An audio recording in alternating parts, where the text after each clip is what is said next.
ದೇವಭೂಮಿ ಪ್ರಯಾಗರಾಜ್ನಲ್ಲಿ ಮಹಾ ಕುಂಭಮೇಳದ ಸಂಭ್ರಮ ಸಡಗರ, ಪೂಜಾ ಹೋಮ ಹವನ ಹಯಸ್ಸು ಮತ್ತೊಂದರ ನಡುವೆ ಕೋಟ್ಯಾಂತರ ಸಂಖ್ಯೆಯ ಯಾತ್ರಾರ್ಥಿಗಳು ಈ ಪಾವಿತ್ರ್ಯವಾದಂಥ ಪುಣ್ಯ ನೆಲದ ಪಾದ ಸ್ಪರ್ಶ ಮಾಡ್ತಾ ಇದ್ದಾರೆ. ಇದರ ನಡುವೆ 3 ಶಾಹಿ ಸ್ನಾನಗಳನ್ನು ಮುಗಿಸಿರುವಂಥ ಯಾತ್ರಿಕರು, ಸಾಧು ಸಂತರು ತಮ್ಮ ಮೂಲ ಬಿಡಾರಗಳಿಗೆ ಹೊರಡ್ತಾ ಇದ್ರೆ ಮಾಘ ಹುಣ್ಣಿಮೆಗೆ ಆಗಮಿಸುತ್ತಿರುವಂಥ ಯಾತ್ರಿಕರ ಸಂಖ್ಯೆ ಕೋಟ್ಯಾಂತರ.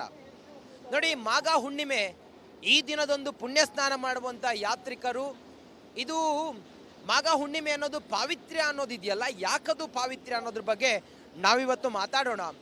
ಜ್ಯೋತಿರ್ಮಠದ ದ್ವಾರಕಾ ಮಠ ಜಗದ್ಗುರು ಶಂಕರಾಚಾರ್ಯರ ಶಿಷ್ಯರು ಗೋವಿಂದಾನಂದ ಸರಸ್ವತಿ ಪಂಪಾ ಕ್ಷೇತ್ರ ಗುರುಗಳು ನನ್ನ ಜೊತೆಲಿದ್ದಾರೆ. ಗುರುಗಳೇ, ನಮೋ ನಾರಾಯಣ. ನಾರಾಯಣ. ಓಂ. ಗುರುಗಳೇ, ಹೇಳಿ, ನಾಳೆಯ ಮಾಘ ಹುಣ್ಣಿಮೆಯ ವಿಶೇಷ ಏನು ಗುರುಗಳೇ? ಯಾಕಾಗಿ ಯಾತ್ರಿಕರು ಮಾಘ ಹುಣ್ಣಿಮೆಯನ್ನು ಪಾವಿತ್ರ್ಯ ಅಂತೇಳಿ ಭಾವಿಸಿದ್ದಾರೆ?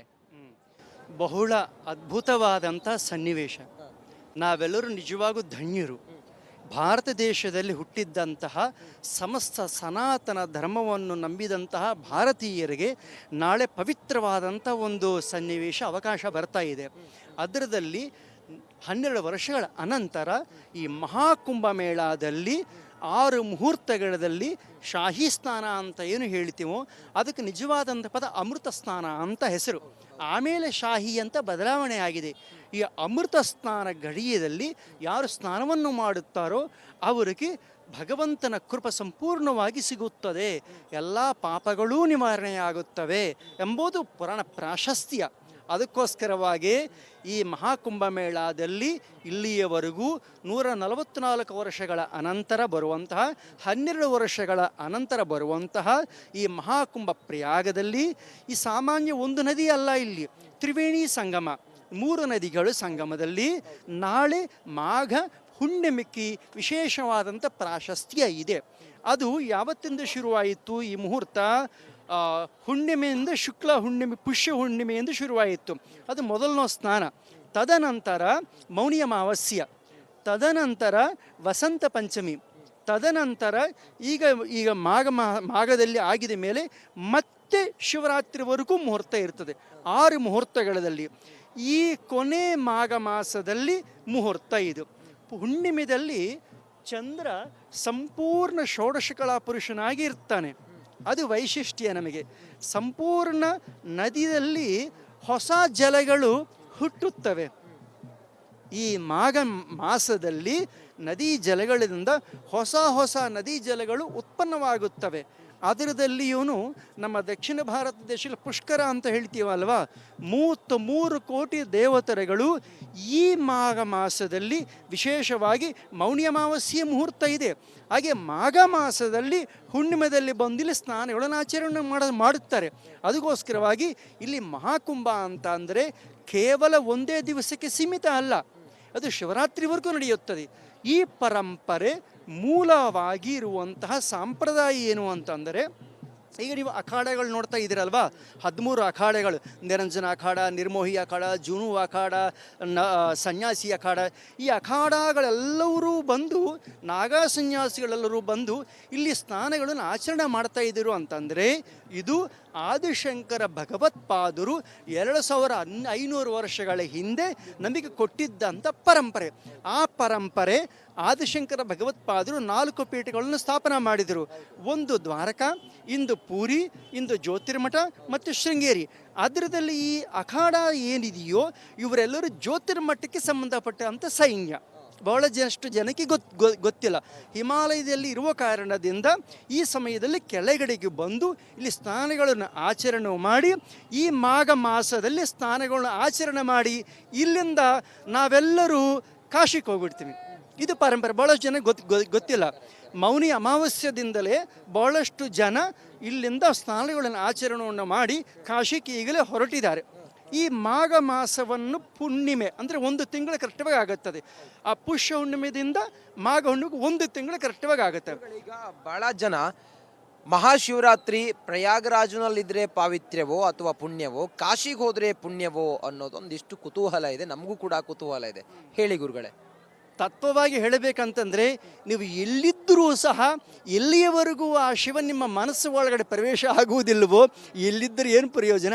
ಅದಕ್ಕೋಸ್ಕರವಾಗಿ ಬಹಳಷ್ಟು ಜನ ನಾವು ಈ ಸಮಯಕ್ಕೆ ಪ್ರಯಾಗರಾಜ ಬರುವುದಕ್ಕೆ ಆಗ್ತಾ ಇಲ್ಲಲ್ವಾ, ಕಾಶಿ ಹೋಗೋದಕ್ಕೆ ಆಗ್ತಾ ಇಲ್ಲ ಅಲ್ವಾ ಅಂತ ಮನಸ್ಸದ್ರಗಳು ಬಹಳಷ್ಟು ನೋವಿರುತ್ತದೆ. ಆ ರೀತಿಯಾಗಿ ಯಾರೂ ನೋವು ಪಡೋದು ಬೇಡ. ಭಕ್ತಿದಿಂದ ನೀವು ಶ್ರದ್ಧೆಯಿಂದ ಭಗವಂತನ ಪೂಜೆ ಮಾಡಿದರೆ ನಿಮ್ಮ ಇದ್ದಂಥ ಜಾಗಕ್ಕೆ ಭಗವಂತ ಬಂದು ಅನುಗ್ರಹ ಮಾಡುತ್ತಾನೆ.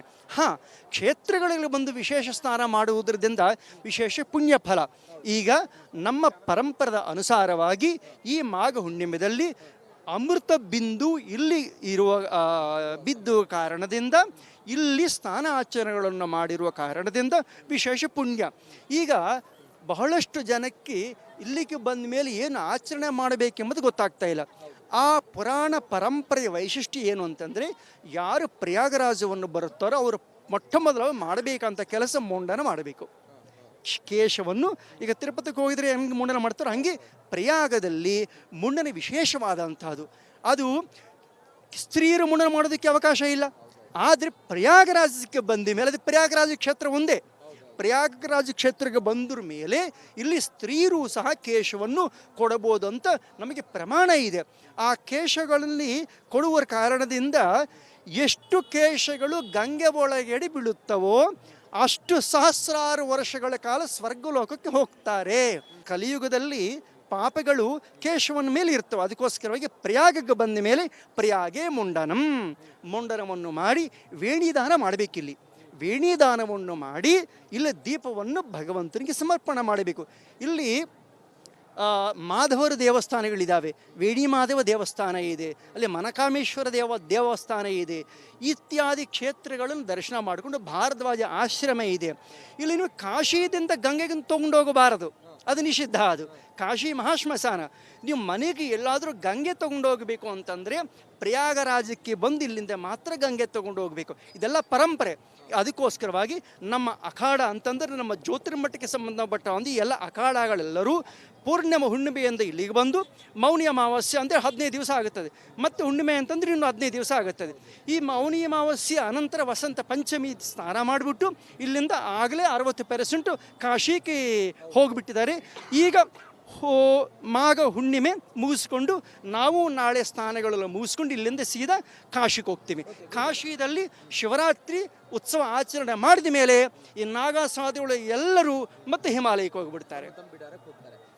ಈಗ 26ರ ನಂತರ ಮಹಾಕುಂಭ ಮುಗಿಯುತ್ತೆ, 26ಕ್ಕೆ ಮುಗಿಯುತ್ತೆ. ಆ ನಂತರ ಹೇಗೆ ಪ್ರಯಾಗರಾಜ, ಆ ನಂತರದ ತ್ರಿವೇಣಿ ಸಂಗಮದ ಪರಿಕ್ರಮಗಳು ಹೇಗಿರುತ್ತೆ ಗುರುಗಳೇ? ಈಗ ನಮ್ಮ ದಕ್ಷಿಣ ಭಾರತ ದೇಶದಲ್ಲಿ 12 ವರ್ಷಗಳ ಕಾಲಕ್ಕೆ ಪುಷ್ಕರ ಅಂತ ಹೇಳ್ತೀವಲ್ವ ನಾವು, ನದಿಗೆ ಪುಷ್ಕರ ಬರುತ್ತದೆ. 12 ವರ್ಷಗಳ ಕಾಲ ಪುಷ್ಕರ ಬಂದ ಮೇಲೆ 1 ತಿಂಗಳು ವಿಶೇಷವಾಗಿರುತ್ತದೆ. ಆದರೂ ಸಹ ಆ ವರ್ಷ ಅದಕ್ಕೆ ಪ್ರಾಶಸ್ತ್ಯ ಇರುತ್ತದೆ. ಇಲ್ಲಿ ವಿಶೇಷವಾಗಿ ಏನಂತಂದರೆ ಕುಂಭ ಎಂಬುದು 4 ಜಾಗಗಳು ಆಗುತ್ತದೆ. ಒಂದು ಪ್ರಯಾಗರಾಜು, ಒಂದು ಹರಿದ್ವಾರು, ನಾಸಿಕ್ಕು ಇತ್ಯಾದಿ 4 ಜಾಗಗಳಾಗುತ್ತವೆ. ಈ ಮಹಾಕುಂಭದಲ್ಲಿ ವೈಶಿಷ್ಟ್ಯ ಏನು ಅಂತಂದರೆ 1 ವರ್ಷ ಕಾಲ ಇರುತ್ತದೆ, 1 ತಿಂಗಳೇ ಇರುತ್ತದೆ. ವಿಶೇಷವಾಗಿ 1 ತಿಂಗಳು ಪ್ರಾಶಸ್ತ್ಯ ಇದೆ. ಇದ್ರ ಯಾರ್ಯಾರು ಈ ಮಾಸದಲ್ಲಿ ಬರೋದಕ್ಕೆ ಆಗಿರಲಿಲ್ಲವೋ ಅವರು ಮುಂದಿನ ಮಾಸದಲ್ಲಿಯೂ ಬರಬಹುದು. ಆ ಪುಣ್ಯ ಅವರಿಗೆ ಸಿಗುತ್ತದೆ. ಯಾಕಂದರೆ ಎಲ್ಲರೂ ಜನ ಬರುವುದು ಒಂದೇ ಸಾರಿ ಕಷ್ಟ ಆಗುತ್ತದಲ್ವ. ಆದರೆ ಶಾಸ್ತ್ರಾನುಸಾರವಾಗಿ ಕೇಳಿದ್ರೆ ಈ 1 ತಿಂಗಳು ಏನು ಸಮಯ ಇದೆಯೋ ಅದು ಮುಖ್ಯ ಸಮಯ ಅಂತ. ಈಗ ಮಹಾಕುಂಭ ನಡೀತಿರುವಂಥ ಈ 30 ದಿನ ಆಗಿದೆ. ಇನ್ನು ಉಳಿದಿರುವಂಥ ಈ 46 ದಿನಗಳ ಒಟ್ಟು ಸಮಯ ಇದೆಯಲ್ಲ, ಇಷ್ಟರ ಒಳಗಡೆ ಬಂದು ಹೋಗಿರೋರು ನಮ್ಮ ಪುಣ್ಯ ಪ್ರಾಪ್ತಿ ಅಂತ ಅಂದ್ಕೊಂಡಿದ್ದಾರೆ. ಇನ್ನು ಉಳಿದಿರುವಂಥ ದಿನಗಳು ಎಷ್ಟು ಪಾವಿತ್ರ್ಯವಾದದ್ದು ಗುರುಗಳೇ ಅಂತೇಳಿ ಕರೆಕ್ಟ್ವಾಗಿ ಅಂತಿಮವಾಗಿ ಇನ್ನು ಉಳಿದಿರುವಂಥ 26ನೇ ತಾರೀಕಿನವರೆಗೆ ಇರುವಂಥ ಉಳಿದಿರುವ ದಿನಗಳು ಎಷ್ಟು ಪಾವಿತ್ರ್ಯವಾದವು ಅಂತ? ಅತ್ಯಂತ ಪವಿತ್ರವಾದದ್ದು. ಈಗ ಶಿವರಾತ್ರಿ ಬರ್ತಾ ಇದೆಯಲ್ವಾ, ಶಿವರಾತ್ರಿ ಅಂತಂದರೆ ಸಾಕ್ಷಾತ್ ಪರಮೇಶ್ವರ ಪ್ರಕಟಿತವಾದಂತಹ ಸಮಯ. ಆ ಸಮಯದಲ್ಲಿ ನಾವು ತ್ರಿವೇಣಿ ಸಂಗಮದಲ್ಲಿ ತ್ರಿವೇಣಿ ಗಂಗಾ ಯಮುನಾ ಸರಸ್ವತಿ ಕ್ಷೇತ್ರದಲ್ಲಿದ್ದುಕೊಂಡು ಸ್ನಾನಗಳನ್ನು ಆಚರಣೆಯನ್ನು ಮಾಡಿದರೆ ನಮಗೆ ಮುಕ್ತಿ ಎಂಬುದು ಖಂಡಿತವಾಗಿ ಸಿಗುತ್ತದೆ. ಆ ಮಾಘ ಮಾಸದಲ್ಲಿ ಆ ಶಿವರಾತ್ರಿದಲ್ಲಿ ನಾವು ಏನು ಪುಣ್ಯಗಳು ಆಚರಣೆ ಮಾಡ್ತೀವೋ, ವಿಶೇಷವಾಗಿ ದಾನ, ವಿಶೇಷವಾಗಿ ಅಭಿಷೇಕ, ವಿಶೇಷವಾಗಿ ಬ್ರಾಹ್ಮಿ ಮುಹೂರ್ತದಲ್ಲಿ ಸ್ನಾನ. ಈಗ ಇಷ್ಟು ಅಖಾಡಗಳೆಲ್ಲವೂ ಇದೆಯಲ್ವಾ, ಬೆಳಗ್ಗೆ 4 ಗಂಟೆಯಿಂದ ವಿಶೇಷವಾಗಿ ನಾವು ಹೋಗಿ ಸ್ನಾನ ಮಾಡ್ತೀವಿ. ಅದಕ್ಕೋಸ್ಕರವಾಗಿ ಶಿವರಾತ್ರಿವರೆಗೂ ಇದು ಪ್ರಾಶಸ್ತ್ಯ ಇದ್ದೇ ಇರುತ್ತದೆ. ನಿಮಗೊಂದು ವಿಷಯ ಹೇಳ್ಬಿಡ್ತೀವಿ, ಕರೆಂಟ್ ಇದೆ ಅಲ್ವಾ, ಎಲ್ಲಿ ಮುಟ್ಟಿದ್ರೂ ಶಾಕ್ ಬರೆಯುತ್ತದೆ. ಹಾಗೆ ಈ 1 ತಿಂಗಳಲ್ಲಿ ನೀವು ಯಾವ ದಿವಸದಲ್ಲಿಯೂ ಸ್ನಾನ ಮಾಡಿದ್ರೂ ಅಷ್ಟೇ ಪುಣ್ಯ ಬರ್ತದೆ. ಆದರೆ ವಸಂತ ಪಂಚಮಿ, ಮೌನಿ ಅಮಾವಾಸ್ಯ, ಶಿವರಾತ್ರಿ, ಈ ಮಾಘ ಹುಣ್ಣಿಮೆ ಇದು ಮುಖ್ಯವಾದಂಥ ಘಳಿಗೆ. ಇದು ನಾಳೆ ಮಾಘ ಹುಣ್ಣಿಮೆ ಎಷ್ಟು ಗಂಟೆಗೆ ಸ್ನಾನ ಮಾಡಿದ್ರೆ ಅನುಕೂಲ, ಮತ್ತೆ ಮಾಘ ಹುಣ್ಣಿಮೆ ಮುಗಿದ ನಂತರ ಮುಂದೆ ಹೆಂಗಿರುತ್ತೆ ಅದೆಲ್ಲದರ ಕುರಿತಾಗಿ ಶ್ರೀಗಳು ಆಡಿದಂಥ ಮಾತು, ಆ ಮೂಲಕ ಪಾವಿತ್ರ್ಯವಾದಂಥ ಸ್ನಾನ, ಪಾವಿತ್ರ್ಯವಾದಂಥ ಗಳಿಗೆ ಎಷ್ಟು ಪ್ರಾಮುಖ್ಯತೆ ಅನ್ನೋದ್ರ ಬಗ್ಗೆ ಎಳೆಯಾಗಿ ಗುರುಗಳು ಹೇಳಿದ್ದಾರೆ. ಕ್ಯಾಮ್ರಾ ಪರ್ಸನ್ ಲಕ್ಷ್ಮೀಪುತ್ರ ಜೊತೆಗೆ ನಾನು ಪ್ರಯಾಗ್ರಾಜ್ನಿಂದ ರಂಜಿತ್ ಶಿರಿಯಾರ್, ಪ್ರಯಾಗ್ರಾಜ್, ರಿಪಬ್ಲಿಕ್ ಕನ್ನಡ. ನಮಸ್ಕಾರ.